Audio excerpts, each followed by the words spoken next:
ஒருவேளை எந்த கட்சியுமே அறுதி பெரும்பான்மை பெறலைன்னா இந்தியன் கான்ஸ்டிடியூஷனல் லா ஆர்டிக்கல் 163-64 படி என்ன நடக்கும் அப்படின்னு தெரியுமா?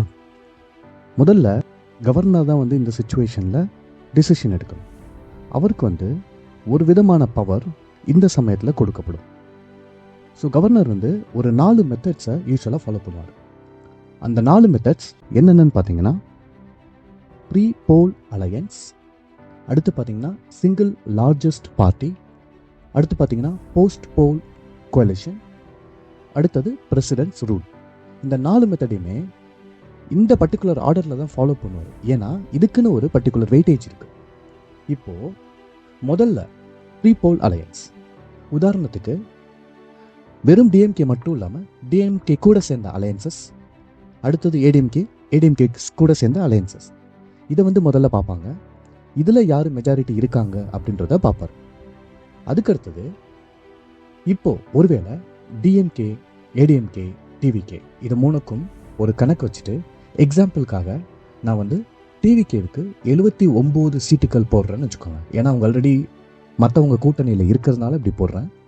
அப்போ என்ன ஆகிடும்னாக்க, விஜயோட கட்சி இருக்கிற 3 கட்சியில் பெரிய பார்ட்டி ஆகிடும், சிங்கிள் பிக் பார்ட்டி. ஸோ அதுக்கப்புறம் அவர்கிட்ட ஆப்ஷன்ஸ் கொடுப்பாங்க. இப்போது டிவிகே என்ன பண்ணலான்னா, நாம் தமிழர் கட்சி இல்லை ஏடிஎம்கே டிஎம்கே கூட இருக்கக்கூடிய மற்ற கட்சிகள் இவங்க எல்லாருக்கூடையும் பேசி என் கூட யாராவது வர்றீங்களான்னு கேட்கறதுக்கு வாய்ப்பு இருக்குது. இந்த சான்சஸ் 2வது ப்ரியாரிட்டியில் கொடுக்கப்படும். ஒருவேளை டிவிகே கூட யாருமே ஜாயின் பண்ணலை அப்படின்ற பட்சத்தில் இதுக்கடுத்தது போஸ்ட் போல் கோலிஷன். அதாவது நம்ம எலெக்ஷனுக்கு முன்னாடி டிவிகேவும் ஏடிஎம்கேவும் மேபி கருத்துப்படி சரியில்லாமல் இருந்திருக்கலாம், ஒன்று போகாமல் இருந்திருக்கலாம்.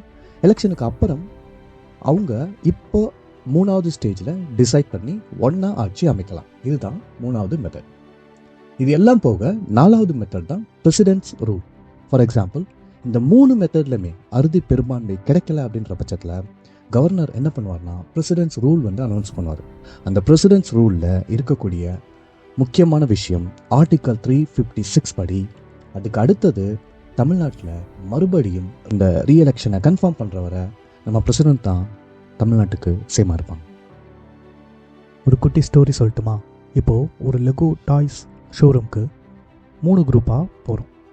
அங்கே ஒரு டாய் ரொம்ப சூப்பராக இருக்குது. அதோட காஸ்ட் பார்த்திங்கன்னா 118 டோக்கன் சொல்கிறார். அது என்ன டோக்கன்னா, அங்கே 234 டோக்கன் செதறி கிடக்கு. அதில் 118 டோக்கனை யார் எடுத்து மெஜாரிட்டியாக என்கிட்ட கொடுக்குறாங்களோ அவங்களுக்கு தான் இந்த பர்டிகுலர் டாய் அப்படின்னு ஓனர் சொல்கிறார். ஸோ இப்போ இங்கே ப்ளூ, க்ரீன், எல்லோ அப்படின்னு ஒரு 3 டீம் இருக்குதுன்னு வச்சுக்கோங்க.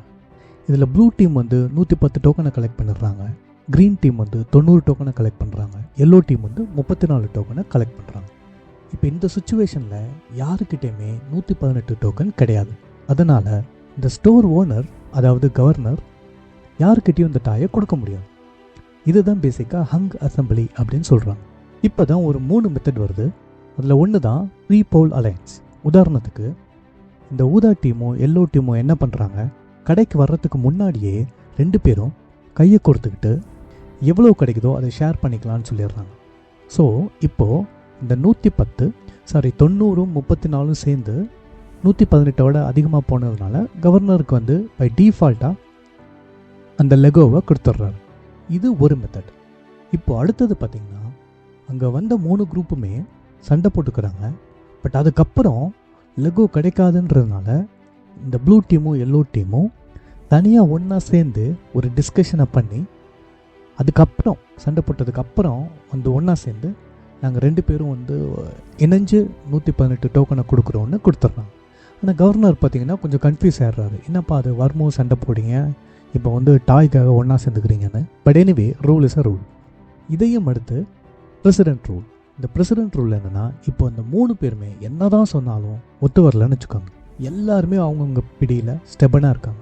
இப்போ கவர்னர் என்ன பண்ணுறாரு, எல்லாரையும் ஸ்டாப் பண்ண சொல்லிவிட்டு இம்மிடியேட்டாக அவருக்கு மேலே இருக்கிற கடையோட பிரசிடென்ட்டுக்கு, ஸோ இது யாருக்கும் கிடையாது, நாங்களே பார்த்துக்குறோம் அப்படின்னு சொல்லிட்டு கடையை மூடிட்டு லைட் ஆஃப் பண்ணிவிட்டு போயிடுறாங்க. இது எக்ஸாக்டாக ரிலேட் ஆகுமான்னு தெரியல. ஒரு சின்ன எக்ஸாம்பிள் சொன்னால் புரியும் அப்படின்னு நினச்சேன். அதனால் இதை எக்ஸ்பிளைன் பண்ணுறேன். ஓகே, இந்த மாதிரியான வீடியோஸ் நிறைய நம்ம போட போகிறோம். நம்மளுடைய அனாலிசிஸ் வீடியோ பாருங்கள். நம்ம ப்ரெடிக்ட் பண்ண பர்டிகுலர்லி விஜய் டிவிகே கட்சி பற்றின ப்ரெடிக்ஷன்ஸ்லாம் பாருங்கள். எவ்வளோ க்ளோஸாக வந்திருக்குன்னு பாருங்கள். உங்கள் கருத்துக்களை இங்கே சொல்லுங்கள். நன்றி. இது மெய்யுணர்தல்.